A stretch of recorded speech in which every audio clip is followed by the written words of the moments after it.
کو ایک حدیث سنانے چلا ہوں جس میں ایک عجیب نقشہ سامنے آتا ہے کہ یہ مہدی جب ظاہر ہوں گے تو کس طور سے ظاہر ہوں گے، ان کے ظہور کی کیفیت کیا ہوگی، کیف یظہر۔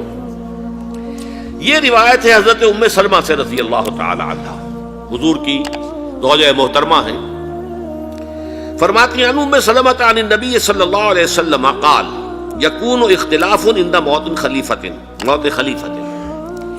حضور نے فرمایا ایک خلیفہ کی موت پر اختلاف واقع ہو جائے گا، خانہ جنگی ہو جائے گی۔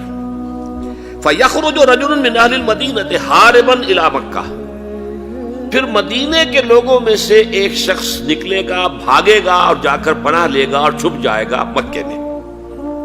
فَيَأْتِيهِ نَاسٌ مِّنْ أَهْلِ مکہ، پھر اس کے پاس آئیں گے اہل مکہ، مکہ کے لوگ، فَيُخْرِجُونَهُ، اور اسے نکالیں گے، جہاں وہ چھپے ہوئے ہوں گے وہاں سے نکالیں گے۔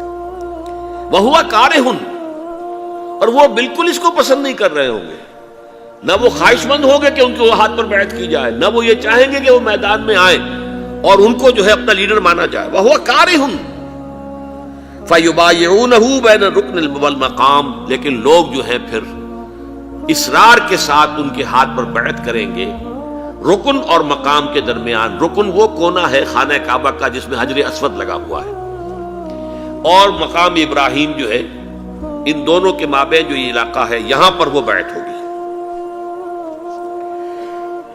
وَيُبْعَثُ إِلَيْهِ بَعْثٌ مِّنَ الشَّامِ، ان کے خلاف ایک لشکر بھیجا جائے گا شام سے۔ نہیں کہا جا سکتا کہ باسی حکومت اس وقت کی جو ہے